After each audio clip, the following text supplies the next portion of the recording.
Welcome to another episode of Socratic Satsang. Today, our topic of discussion is what is reality? Our speakers are Denise Levine, Dyke, Tulip Joshi, Kevin Yamamoto, Kirstyn Everson, George Dallas, and me, Vinod Nair. We're hoping to explore this topic. It's dogged human beings for years. We're hoping to explore areas like philosophical realities, scientific realities, psychological realities, spiritual realities, personal views, and more.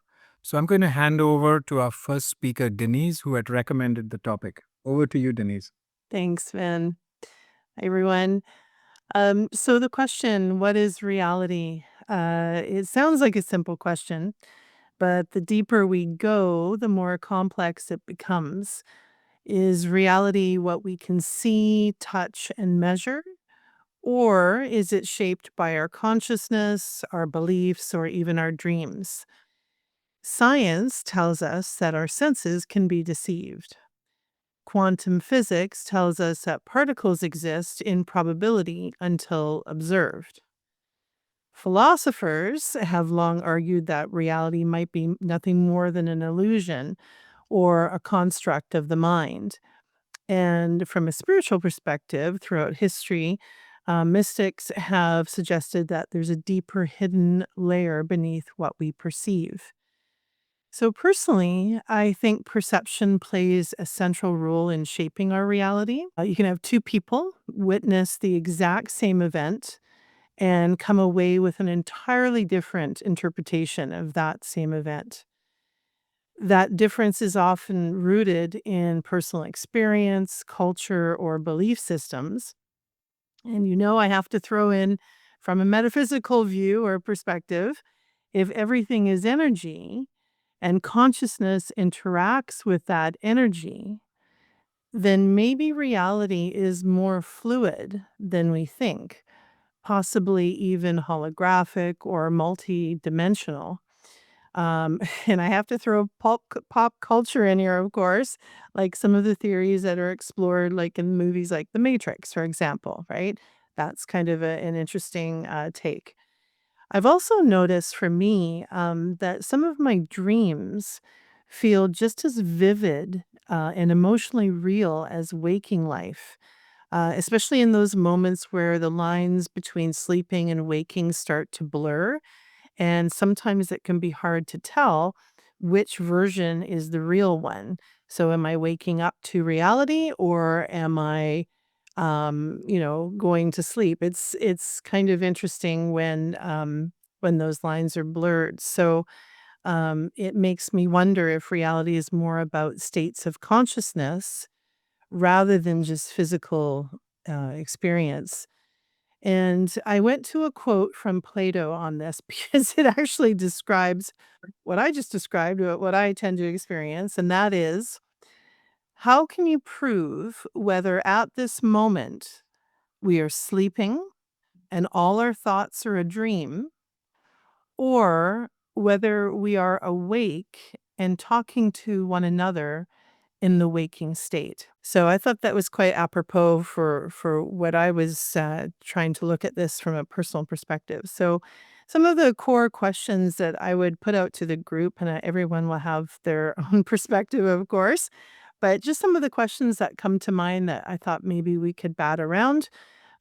Is there a difference between perceived reality and actual reality? And what defines each of those? Can dreams, visions, or altered states be considered real? Does reality exist independently of observation, or do we co create it?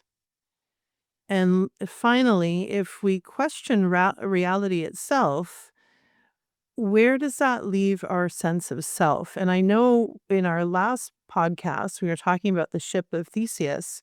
We kind of delved into that arena a little bit. So I'm sure there's some overlap. So with all those questions in mind, I'll now just turn it over to everyone in the group for their thoughts. Thank you. Thank you. That was beautiful, Denise. Over to Drake and then Tulip after that. Hi, I like what Denise said, and the idea of perceived realities, I think, is sort of a key because everybody's going to perceive reality through their own personal lenses, um, and therefore you can have a multitude of different perceived realities. However, I think that's different than what reality actually is.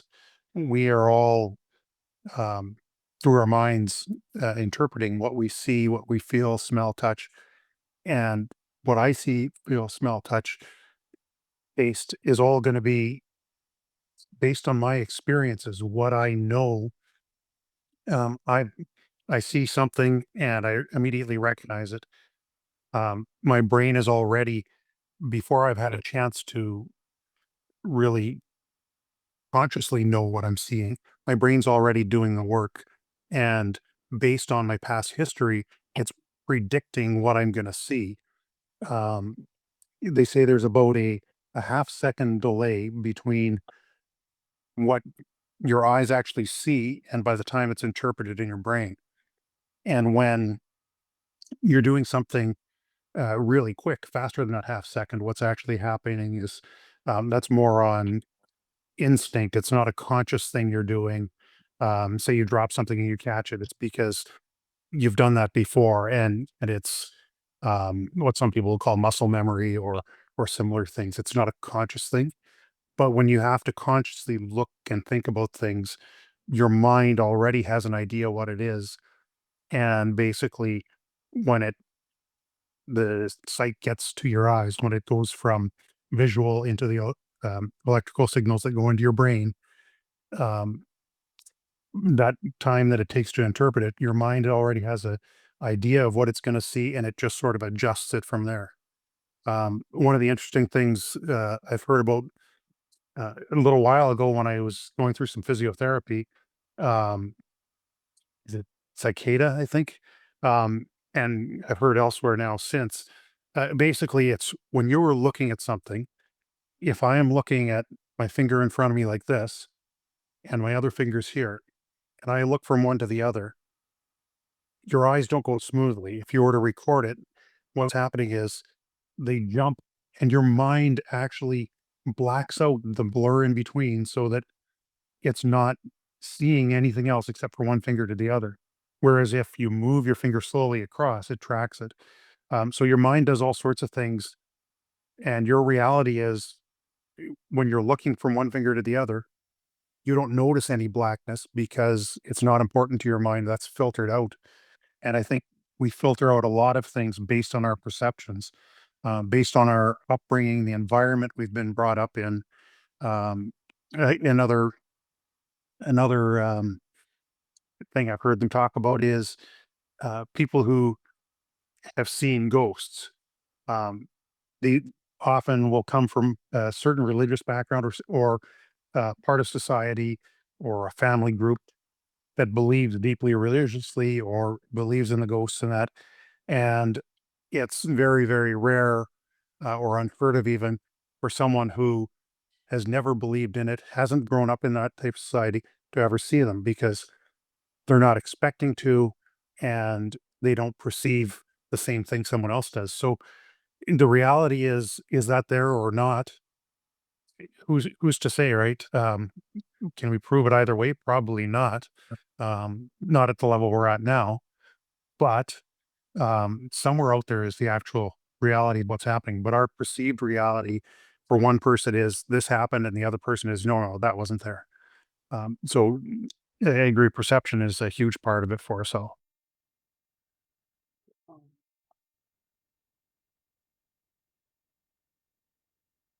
Thank you. Over to you, Tulip. So, reality, I believe, is mostly perceived or agreed upon when it is quantifiable or measured, or in terms of senses, touch, smell, feel, taste. For senses, it's when it's collectively experienced, defined, and agreed upon, right? And culture plays a very important part, like what Drake mentions. So it's culture. And again, what Drake and Denise, Denise asked a question, Drake mentioned something. What came to me is when someone experiences something, then it becomes accepted or real. But if they don't, then it's like it's not real because I have not experienced it. Like it's vague, it's cultural again, or you're talking about, ghosts or whatever. It doesn't make sense to me. But if another part of the world and a person has experienced it, they'll say, yeah, this is reality. Thank you. Who'd like to go next? Gagan, over to you, brother. Yeah. Sorry, sneaking in here.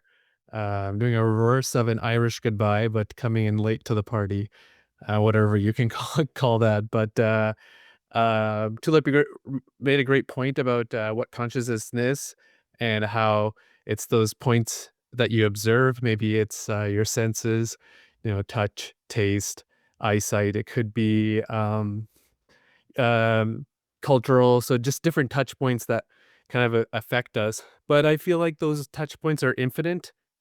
I do really feel that there's like there's 8 billion things that are influencing me right now. So I just think consciousness is like, we're not evolved there yet. I think later on, I think there's more things that we're going to develop as human beings that we'll figure it out. The I guess so,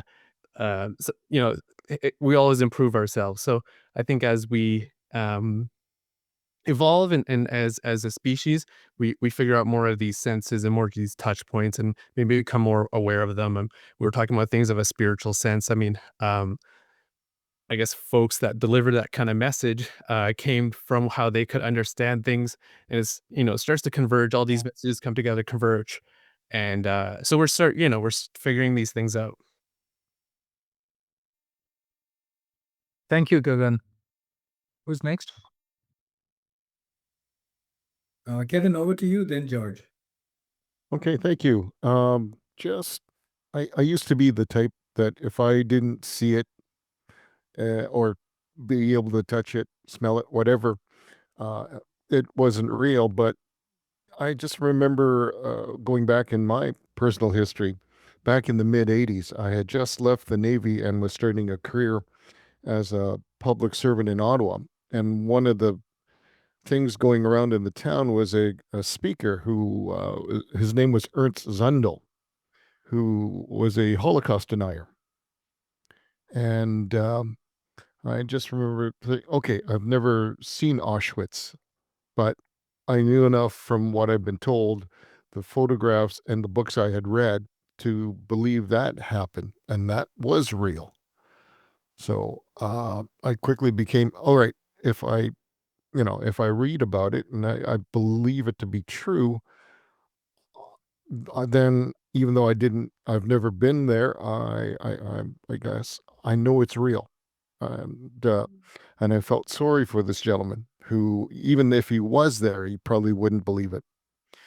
And that's what I've got to say about that. As to ghosts, again, I used to not believe, even though in Japanese Buddhism there was a belief of spirit. And with the passing of my grandmother, we have a ceremony. There's there's a bedside ceremony when the person passes, and then there's a 7-day, and then there's a 49-day ceremony. And between the 7-day and the 49-day ceremony, we believe that my grandmother's spirit would wander the earth and go around. And I remember at the 49-day ceremony, it was at my grandmother's house where we're having this 49-day ceremony. And I was sitting at the back because I wanted my parents, my aunts and uncles, who were there, to be closer to where the sermon was given. And so the youngest uncle and I were at the back, and I felt a presence. And I turned around rapidly because I thought, oh, there's somebody going to the bathroom. And all that there was a darkened hallway, and the bathroom was unoccupied. And my uncle said, well, what was that? I thought somebody was right behind me. And he said, And we both said at the same time, grandma. So that's one of the things that said, well, maybe there's something to this ghost thing. Because before that, I said, yeah, that's a nice story, but I don't think so. But now I'm unsure. That's all I got. Thank you, Kevin. George, over to you, brother. Yeah. Thanks all. Good, interesting points brought up. Yeah, there's a lot of stuff that touches on what a lot of the old like philosophers say about all this stuff. This is, like Denise rightly pointed out, it's been a big debating point for philosophers for millennia now. We've kind of what is reality. I like the idealists versus the empiricists. That was kind of the big opposition in like the 1600s or something. So there was like John Locke and David Hume who said that we can't trust anything with our senses and we have to measure everything, kind of science, the beginning of the scientific method.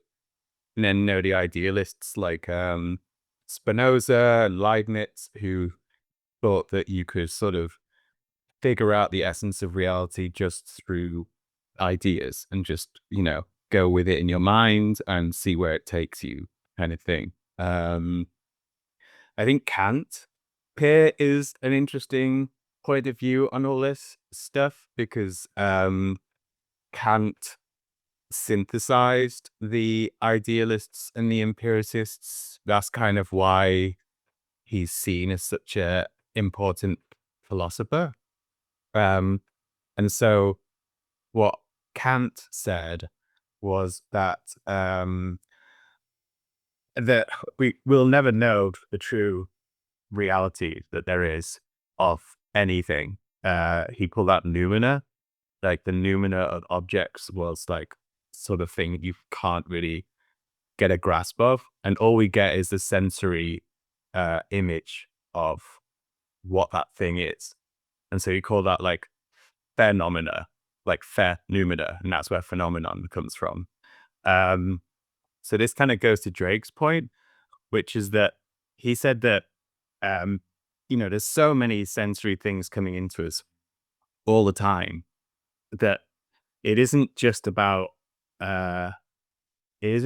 grasping the reality of what's outside of my senses and how we perceive reality.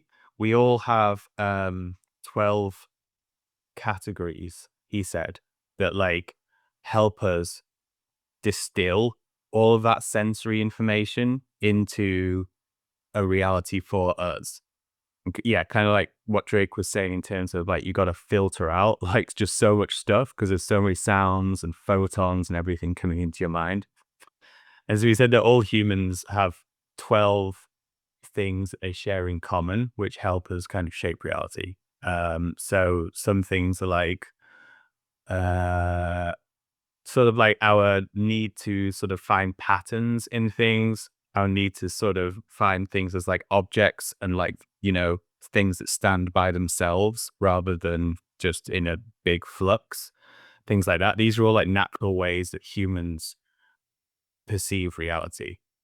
So yeah, he's kind of interesting in that like he sort of said that the empiricists had some good points in terms of that we'll never know our true reality, but that also the idealists had some good points because we do share common ways in which we perceive the world around us. Like it isn't just that every single person has their own reality going on. Like we do share common traits that help us speak to each other on a certain level. Like I can point to this and say this is a table, and Vin would look at it and agree. Yeah. So anyway, that's what the old Germans said. So don't know if anyone has any thoughts about that. Thank you, George. Descartes said, "Cogito ergo sum," I think, therefore I am. I find that there is some vanity in that. It could be limiting, but at the same time, there is a lot of truth in that. There's an Indian philosopher and a guru, Swami Vivekanand, who said, the only reality in the universe is the truth. What happens when there's multiple truths? Berkeley said reality is just mental. I tend to agree with that a little bit. My view is that reality can be fleeting. It can be just for a moment and it's gone. The reality could change into something else. Reality could be multi-layered. It could be contradictory, and it could be multiple. There can be different realities that exist at the same time which contradict each other, and which is why I find this topic so fascinating. It just is something to dive into. What is it that constructs our reality in 1 minute, and we can experience the same thing differently if we just look at it differently or change our mindset? So yeah, those are my thoughts. Who'd like to go next? I have a question. I mean, just a point or a question. Yes, dude. Like, are friendships or bonds Gagan and Kirstyn. are friendships or bonds created because of similar perceived reality or perception? It's just a thought or a question. I don't know, something that came to me. Very nice. Thank you. Gagan and then Kirstyn. Yeah. I would like to say that you were talking about, you mentioned that quote about there's nothing, reality, what is consciousness is nothing but the truth. And then you follow that up, what if there's multiple truths? I think there's there's small letter T truths that everybody's saying, and this encompass, a lot of people. This could be, you can pull the microscope out and say could be Jesus, could be Buddha, this could be Krishna, this could be of these people who have high spiritual grounding, that we're really preaching a message of love, and you can zoom out to that level, and you can just say over time that there's little small t's that's been spread around, but there's a capital big T that exists, and I think that it's just this non-duality. There's no, not to sound too woo-woo, but like the yin and yang, two sides, good and evil, all these kind of things, or things split as two wherever down the line, but it only exists one thing, and that is truth, and that's love. Wow. Thank you, Gagan. Kirstyn, over to you. Nice. Yeah, I think a lot of the points that have been brought up I really resonate with, agree that, when I first was thinking about reality, certainly thinking of it more in terms of that, something that can objectively be agreed upon. And then looking at it more kind of from a psychological perspective, seeing that, reality really is not fixed, because what we perceive as reality is mediated through the mind, right? So through, again, same thing, even they're saying the thoughts, perceptions, emotions, memories. And one of the core tenets of a thought doesn't make that thought true. And I suppose alternatively, kind of with this discussion, just because I don't have a thought doesn't make that untrue. Um, and thinking about how our thoughts really do shape our reality in so many ways, that, what we focus on, we tend to see in our environment.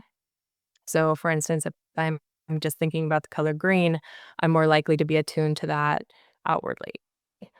And when we're looking at it, of course, again, on a psychological side, looking at some of the core beliefs that we hold about ourself, about our world, our mind is going to be attuned to it's sensitized to seeing those things in our environment. So it ends up really shaping our realities in that way.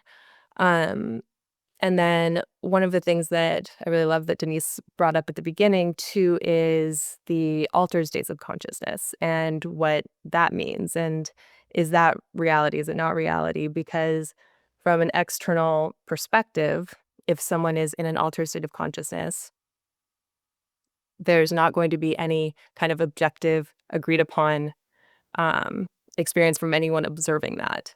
they'll look in this hallucinatory state. And so we could say that they're in this kind of unreal, going to the surface are oftentimes from this most core kind of like subconscious place. And so whatever they're experiencing could be this a very real internal experience. Um, so it's this interesting perspective of both are real, right? I mean, or it's both unreal and very real at the same time. And so as I was thinking about that, where we have this physical reality and then we have this inner reality or this personal reality.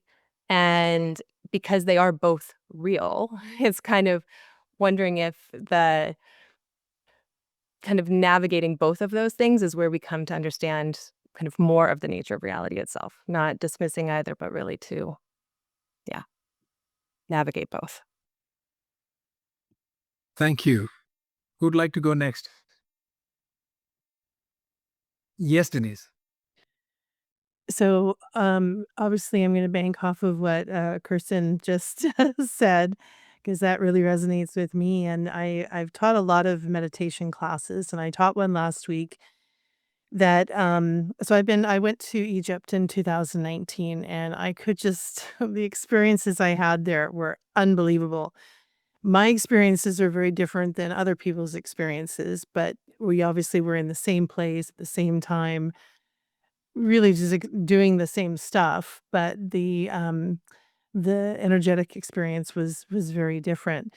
And so anyway, I decided to create a meditation where there are a lot of people who can't travel to Egypt for whatever reason.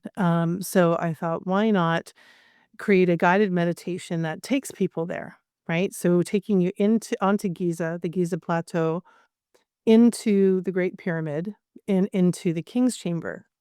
And the meditation's like 25 minutes long, the actual guided part, and then I played the gong after. So, I mean, and then I did a slideshow. Well, sorry, I guess that shows my age now. Let's try not using the word slideshow, and using what we do now is I played pictures through a projector from my phone. And so everyone in the room experienced the exact same thing if there was an observer, right? So if someone was looking at that, like a drone was observing what was going on, everyone experienced the exact same thing by way of the physicality and so forth, what they heard. At the end, there's optional time to share. So people choose to share or they don't.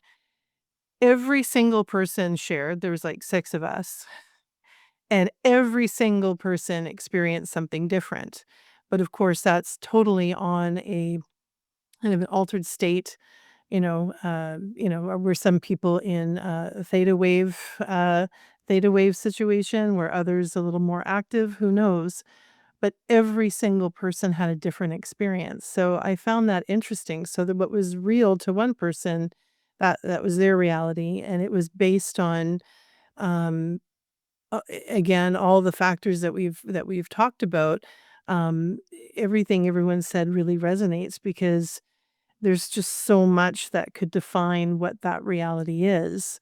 But it's kind of cool when you start looking at things in that altered state of consciousness, and the possibilities are endless, absolutely endless in my thinking. Thank you. Who'd like to go next? Yes, George. Yeah, I think one of just to sort of add to these points is that I do think that the moment you start saying that you can't trust your senses and that reality is different to what you're perceiving, you're kind of doing yourself a disservice in a sense. You're like putting a lack of trust in yourself and like your faculties. And so, um, I feel like that's where a lot of that tension comes from in terms of, like what Denise said, in terms of that people felt a certain thing, but like maybe if you like had a camera, it like wasn't happening, but like to them it felt real. And it's like, well, then it is kind of real for them, you know? But like if you have this thought in the back of your mind, which I think is kind of, you know, a scientific way of thinking, which is like, well, you can't trust your senses. We need to make sensors to like measure the actual thing rather than like just trusting you. Then you just have this mistrust of yourself. And you know, there's definitely a value in science, but I think that the scientific way of thinking like that, but I think that you can definitely go too far and not take experiences like Denise had seriously. And I think for like, those things should be taken seriously, right? Or like what Kevin was saying about at the funeral, you know, it's like, those should be taken seriously. They were real experiences. And just because if you were filming Kevin and didn't see a ghost behind him, and then you can be like, well, that's not real. It's like, well, it doesn't really matter. It was real for Kevin, you know? And like, that's kind of the important bit of it, right? It's not important to just prove someone wrong. Thank you, George. I think we have 3 rejoinders. There's me, there's Gagan, and there's Drake. There's 3 of us. So let's go with Gagan and Drake first. I'll follow. Okay, sounds good. Thank you. I'll just say sometimes Plato, you know, some postmodern folks would say that. I hope I don't sound controversial, but sometimes they would say that you know, Christ's messages is what Plato has said, maybe a bit like said in a different way. You know, they try to distance themselves from any kind of religion and things like that. But sometimes, you know, Plato and Western philosophy draws from this, and I feel like, you know, a lot of that, um, not to create some sort of divide or anything like that, but it just sometimes that's very um, you know, talking about the present, the here and now, what they can taste, what they can feel, the science of things, you know, nothing beyond that. And now we've kind of gotten in the realm of a few conversations about spirits and things like that. And there's legitimate Western philosophers that sometimes get in my opinion, they're great. Like Carl Jung, Dr. Carl Jung is great, and he talks about some of these pseudo psychology with spirits and things like that, and that's what it's sometimes kind of thought of. But I just wanted to say, on top of all of that, like Plato, you know. You know, his messaging maybe has come from Socrates, and now there's proof that Socrates is maybe a real person, but there's some caveats to that story as well, and it could be you know, Socrates could be a mythological a creature. And what does that really sound like? That sounds like, you know, religion, you know, spirits and things like that too. So just wanted to make that point. Thank you, Gagan. Over to Drake. Yeah, I just want to pick up on what George was saying about if someone has an experience and wanting to accept their reality of it. I think within certain bounds, that's a good thing. Um, Everybody does perceive things differently, as long as we realize that that's a perceived reality and not maybe necessarily true, because some of these things that people can perceive could end up being harmful to themselves or others, right? Um, Now, if you think you saw the spirit of somebody close to you, and that probably won't be. But at what point do we say that you're going too far, right?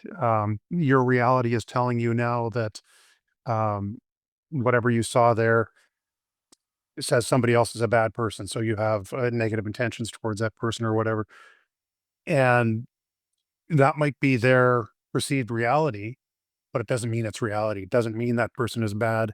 And if we encourage them to stick with their reality, we could be doing them harm and potentially others. So I think there's value in everybody having their own perceptions of reality, but also in acknowledging that that may not be an accurate reality, and we can't always give full credit to what somebody else perceives or feels. Right?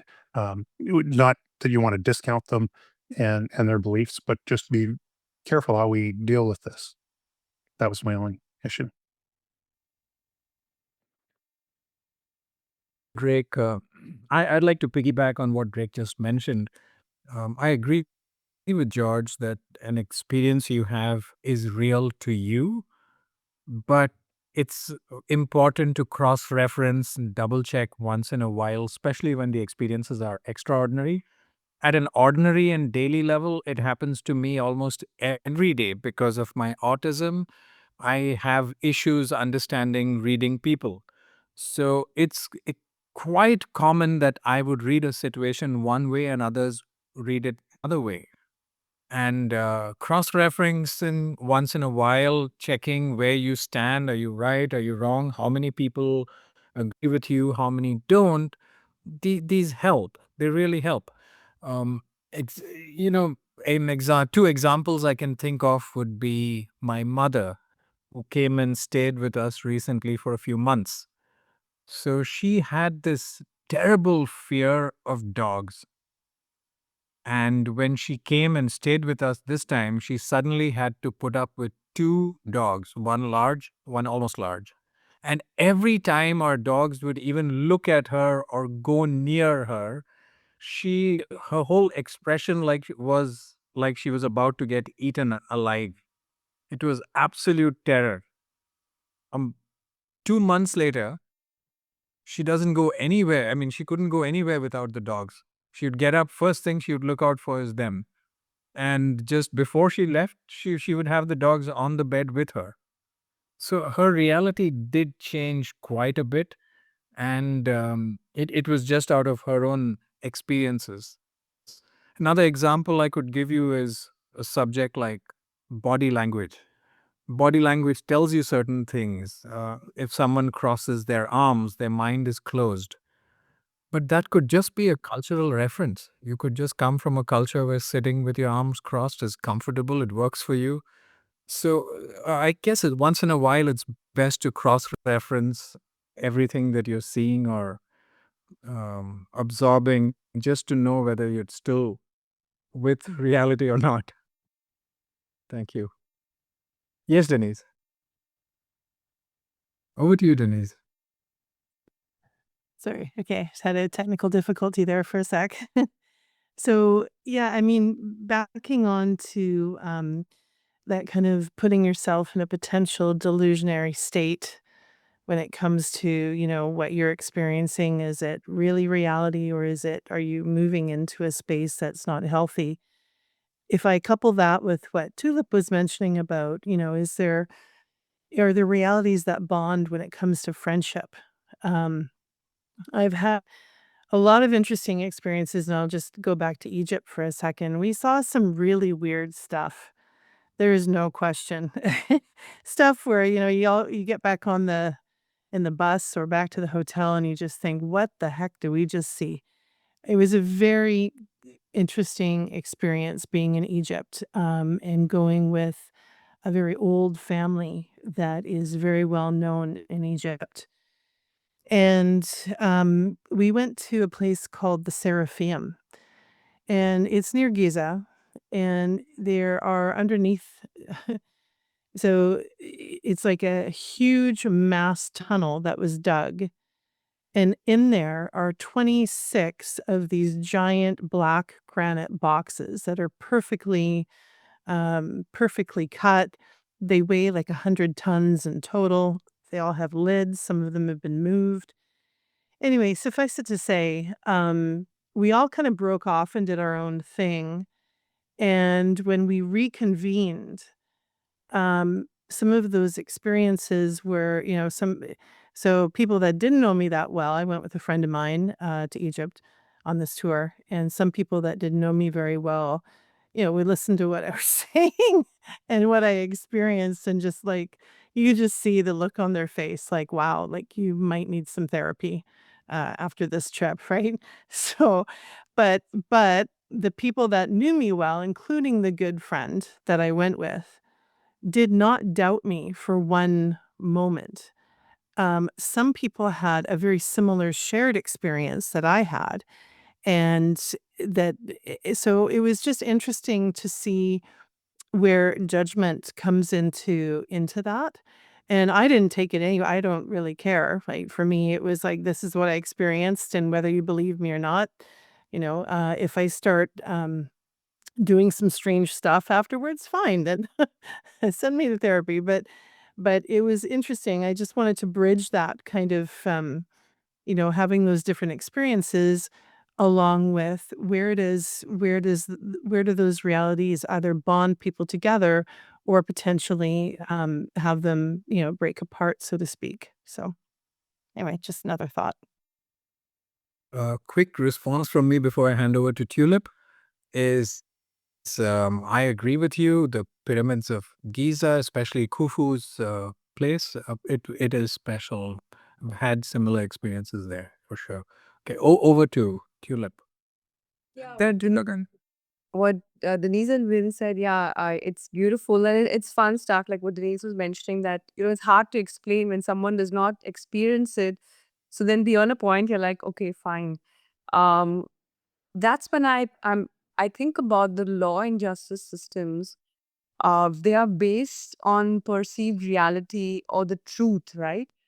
Um, and while there are cases that go on for years, and there are people who probably, they probably die in prison, and we don't get to justify the truth or what they are there for. Yeah, so that's something that um, I thought I should mention. Thank you, Tulip. Gagan, over to you, brother.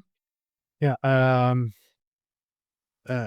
think some of the conversation we've had is different realities, whether it's another person, outside of you, some of your actions that you may perceive as right. Hey, cross reference it with someone close to you and things like that. So trying to converging of realities and things like that. And in a wide spectrum of place, even of senses that you're not aware of other, of different realms and things like that, and multitudes of life, multi-dimension of life and things like that. Infinite. It feels infinite, and I guess I like to encompass that in a great, like, infinite into a uh, you know uh put that in one envelope, and thinking that all of these multi-realities, all these multi-dimensions, as as a greater envelope of non-duality, or one, so it's you can't deny anyone's perspective, I guess. I will have to hop, but thank you so much. I enjoyed this conversation. Thanks. Take care, everyone. Thank you. Yes, Craig. I just wanted to take things in a slightly different direction on this. Um, I was also thinking of this on it, how it has sort of different levels potentially. One of them is, I think George mentioned earlier, that we all can see the desk in front of them, and we all recognize it's a desk and can agree on that, which of course we do. Um, but on another level, when you look at it at the atomic level, 99.999% of that atomic space is empty, right? There's only that very small fraction that is made up of anything.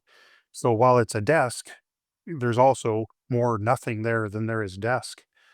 But our perception is that it's solid, it's there, and that, because this is the level we see things on. And there's all sorts of different levels of looking at things, different ways of seeing them. So what is very real to us, some some being, some whatever, looking at it from the atomic level, would see something very different. They wouldn't see a desk; they'd see a space with all these little atoms floating around, right? Um, and I wanted to go on a little bit more of a bend here, and bring in the theory that potentially we're all living in a simulation. So if we're all living in a simulation, are we real? Or is whatever's running the simulation the only real thing? Is that reality? Or does that have its reality at that level and we have our own reality here? So it's layered and nested. I mean, there could be other realities below or above that even, right? Um, all we know is what we can see and we do have to trust our senses, like George was saying.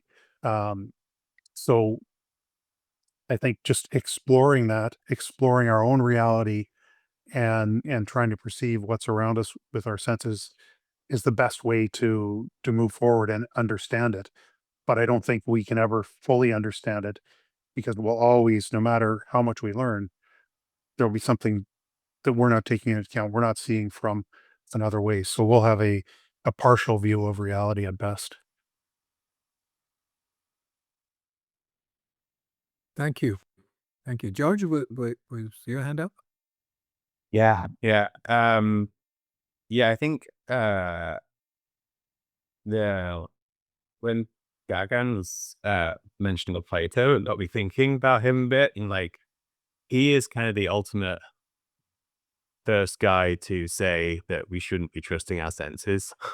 You know, like his whole thing about ideal world of forms that doesn't exist in the real world and exists outside of the real world is kind of the ultimate way of saying that don't trust things in the real world. There's this sort of other world out there where like the truth and real reality exists.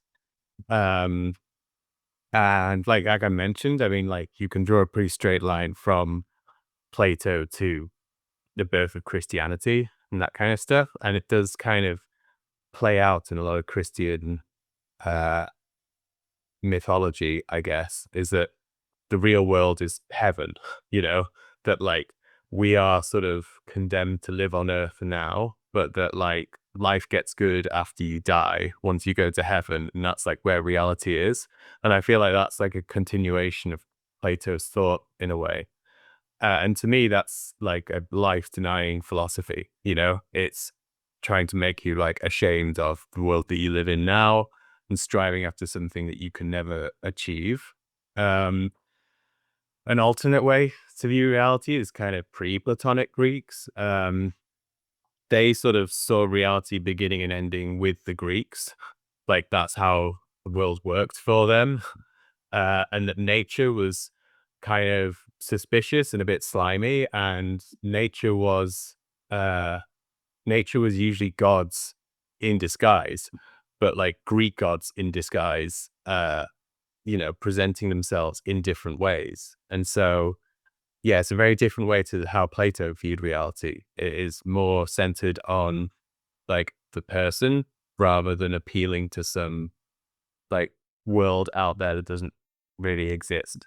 Um, so, so yeah, no, I think Plato has a lot to answer for in terms of us sort of not trusting our senses and stuff like that. Thank you. Denise?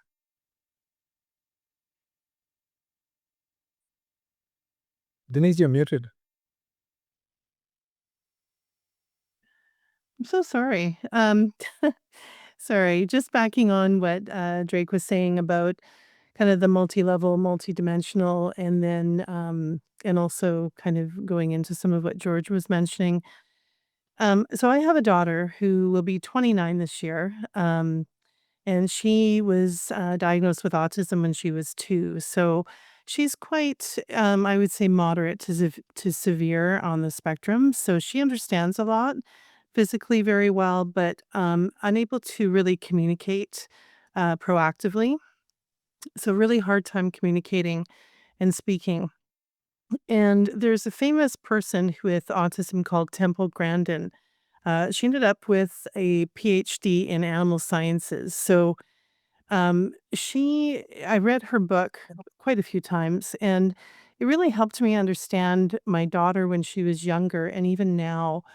We talk about that kind of space in between where if we're just using our senses only, there's so much more kind of like what Drake was suggesting about, the energy between us and most of what a desk is not what we think it is. So it's with Antonia when she was young, she would wave her hand in front of her face and be looking at her hand as if she was grabbing something or trying to take something into her hand.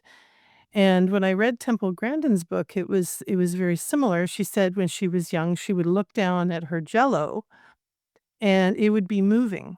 Like it wasn't stationary. It was moving.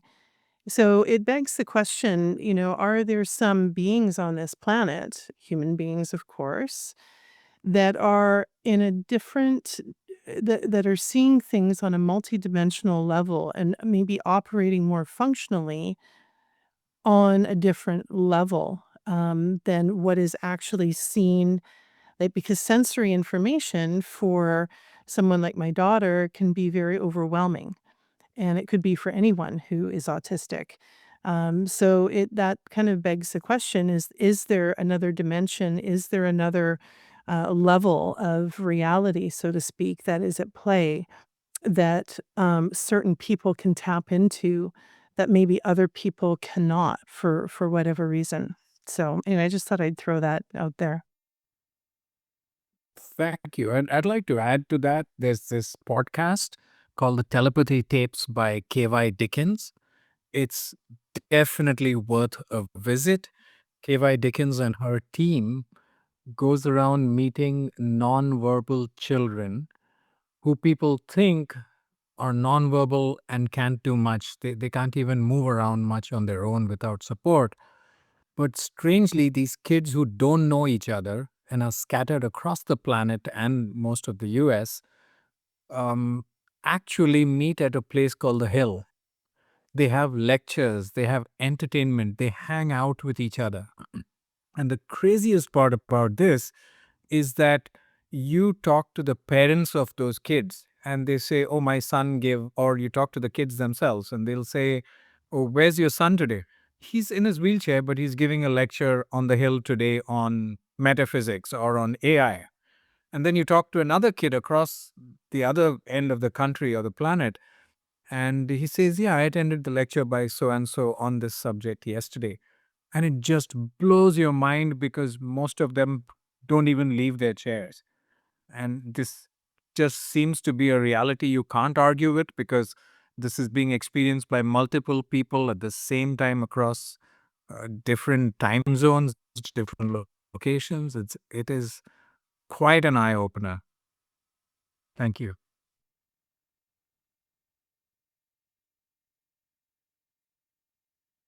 Total silence. Would anyone like to add? Or yes, Tulip. No, I didn't. I'm just saying good stuff. Yeah, yeah. Reality is, it's funny. The closer you go into it, the stranger it seems. Yeah. Really does seem strange. Before I was diagnosed, I lived most of my life till the age of 52, not knowing that I was autistic. And one of the funny skills I had, which was seen at a young age by others, was my ability to read people. And I'm talking about in the early 90s and that time in India. So the easiest conclusion that some people just leapt to, I mean, they just took it as the most natural thing. They said he's got some connection with God. He can see things that nobody can. Whereas once I got diagnosed, you come to know, okay, you have prosopagnosia, you have face blindness, you can't see, your brain doesn't register, so you're using other senses. It's as simple as that. But then it just seems like something else. Yes, George. Can I ask you, sort of, once you got your diagnosis, what felt like what parts felt liberating, and did any parts feel like it was sort of limiting in a way, like it was trying to limit your experience of reality in a way that once you got like diagnosed with autism, and which parts did you find helpful and explanatory? I think getting diagnosed and understanding what I had was a turning point in my life, completely changed my life.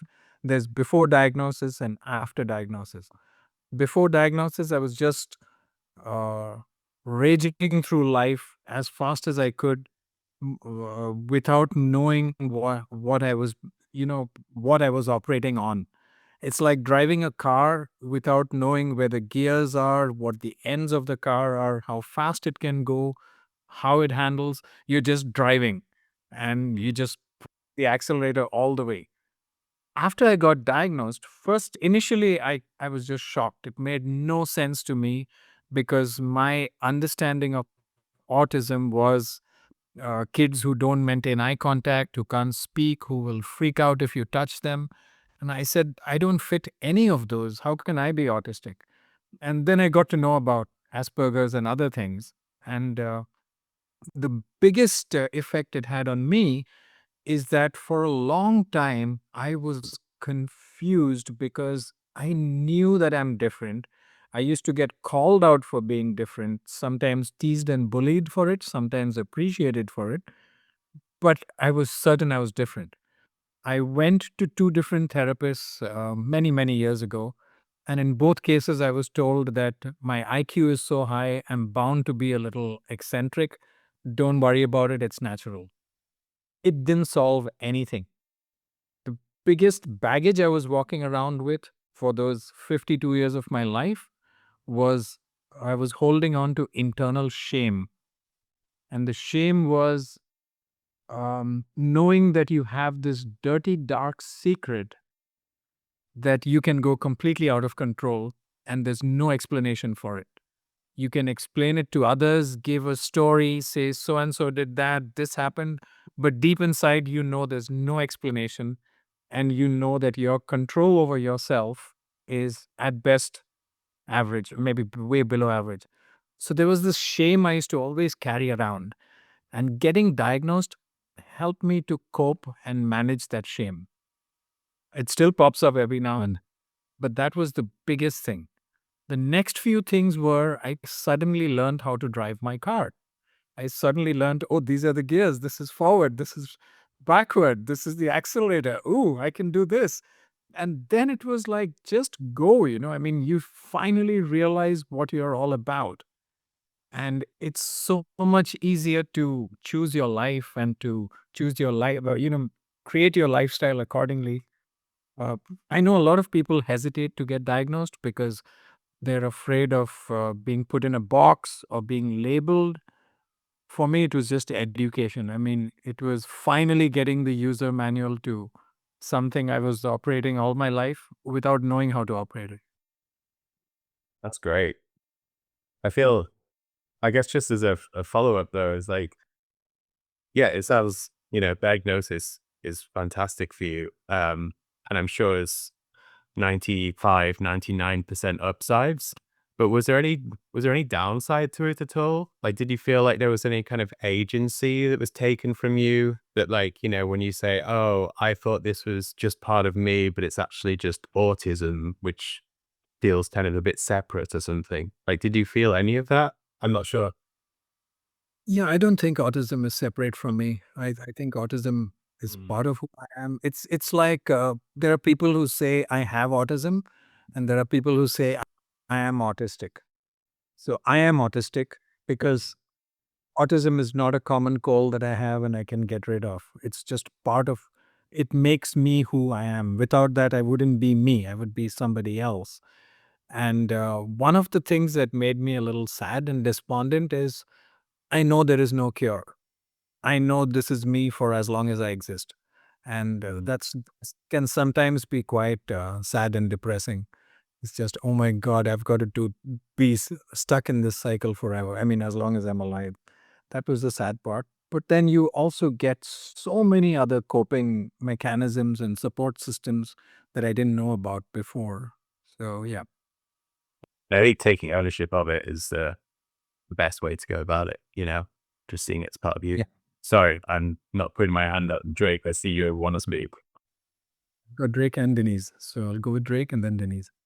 Yeah, just a quick point. The diagnosis, then bringing it back to our topic, it really changed your reality for you. Before, um, you were thinking one way, but you got diagnosis, and reality really shifted for you just by someone else saying that and validating what was going on with you. So it's interesting how it ties in.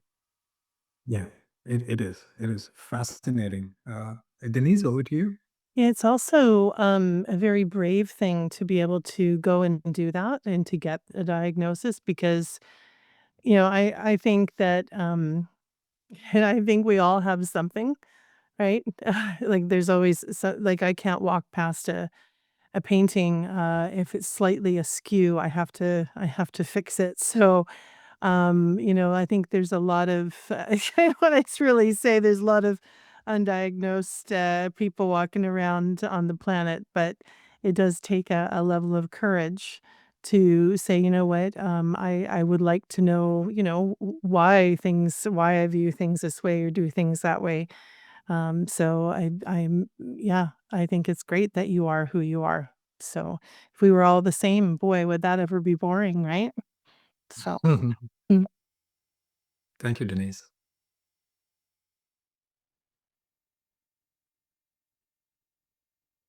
Okay, I guess we are on the home stretch, done for tonight. Anyone, any more thoughts? Any conclusive thoughts? I still find reality fleeting, sometimes contradictory, sometimes malleable, and sometimes so rock solid you can't do anything about it. Thank you, everybody, for such a beautiful discussion and such deep insights into reality. We'll end here for today. Thank you so much. Thanks, dear. It's a great session.